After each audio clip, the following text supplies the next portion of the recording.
Lumaki ka ng hiwalay sa iyong malay-tao sa pamamagitan ng pagpapatibay ng ilang hindi kanais-nais na emosyon. Ang pagbabalik-tanaw ay kinakailangan upang matukoy kung paano nakakaapekto sa iyo ang bawat emosyon.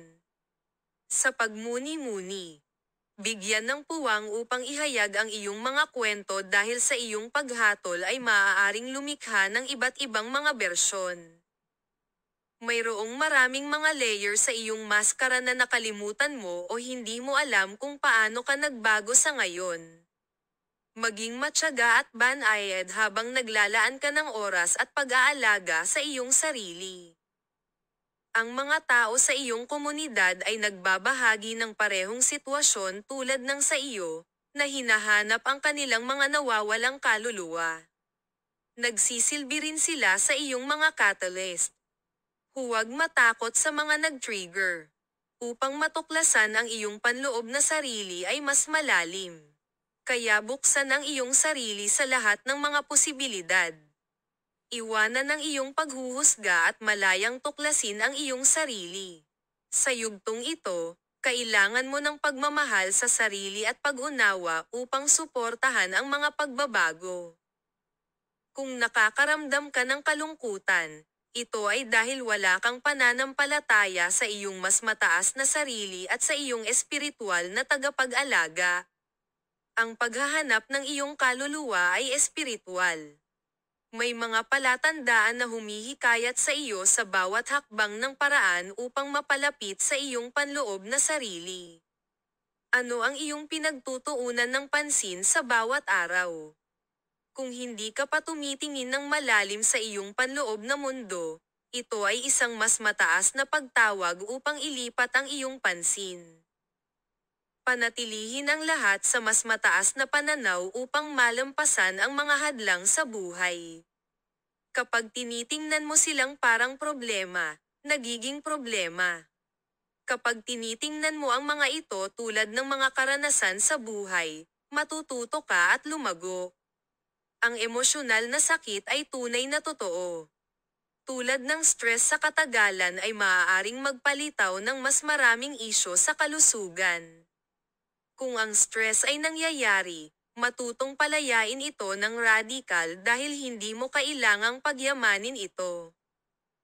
Higit pa rito, manatiling nakasentro sa pagsasanay ng kamalayan sa sarili. Mayroon kang mga sugat mula sa kasalukuyan hanggang sa nakaraang buhay na dapat mong tanggapin ang mga ito upang gumaling. Ang balakid ay ang iyong mindset na hindi handang malaman ang mga ito. Kung sakaling mapansin mo ang iyong mga negatibong emosyon, sila ang iyong mga sugat mula sa hindi kasiyasyang mga karanasan. Sa pamamagitan ng paglikha ng isang panloob na espasyo, ang mga negativity na ito ay maaaring makontrol at maiwasan ang kaguluhan sa hinaharap. Ang pagkonsumo mula sa panlabas na sarili ay nagpapawala sa iyong panloob na sarili. Ang ilang mga ugali, aktibidad at pagnanais ay pumupuno sa iyong walang laman na mundo. Upang ihanay ang iyong kaluluwa mula sa loob, kailangan mong mapagtanto kung paano ka ginagalaw ng panlabas na bagay. Ang iyong reaksyon ay nagsasalita ng malinaw dito. Kaya't bigyang pansin ang iyong nararamdaman. Isa pa, alalahanin kung ano ang katotohanan dahil ang pag-unawa ay medyo nakakalito kapag naiimpluwensyahan ka ng iyong emosyon. May motivational factor para kumilos sa isang bagay. Ang iyong dahilan ay maaaring mula sa kaligtasan ng buhay, kapaligiran, social convention, personal na pagnanais at iba pa. Kadalasan, kulang ang kailanawan upang maunawaan kung ano ang tunay sa iyo. Sa oras na ayaw mo o ikinalulungkot mo ang isang sitwasyon, nakaranas ka ng kaguluhan. Ang pagmumuni-muni sa iyong kilos ay isang epektibong paraan upang maunawaan ang iyong pagganyak ay isang ilusyon na hindi makapagpapanatili ng isang pangmatagalang katuparan ng kaluluwa. Dapat kang bumalik sa pangunahing sa pamamagitan ng pagpapalam sa lahat ng uri ng impluwensya, hal. kay ganhawahan, kompetisyon, panlipunang presyon at pagpapalaki. Ang iyong hamon ay ang mapagtanto na ang mga impluwensyang ito ay nakakapinsala sa iyong pag-iisip. Marahil ay napagtanto mo ang mga ito ngunit ipagpaumanhin mong sabotahe ka upang gumawa ng anumang bagay na positibo tungkol sa kanila. Ang tukso at takot ay ilan sa mga sanhi ng pagkaantala sa iyong tunay na sarili. Kung walang malusog na panloob na sarili, nakatira ka sa harapan upang makagawa ng maling koneksyon sa iba. Sa makatuwid, ang relasyon sa sarili ay nagiging isang makabuluhang kadahilanan upang magkaroon ng pagiging tunay.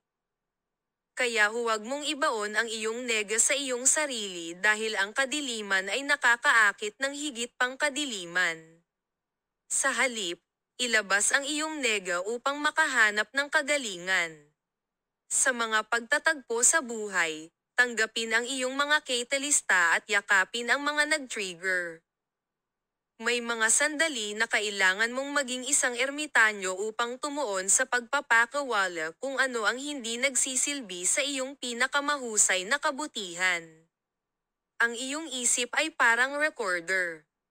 Iwanan ang lahat ng iyong negatibo, hindi magandang replay at palitan ang mga ito ng positibong emosyon.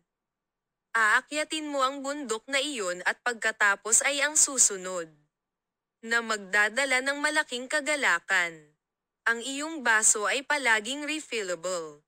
Dumaloy tulad ng tubig sa halip na humawak sa mga perception.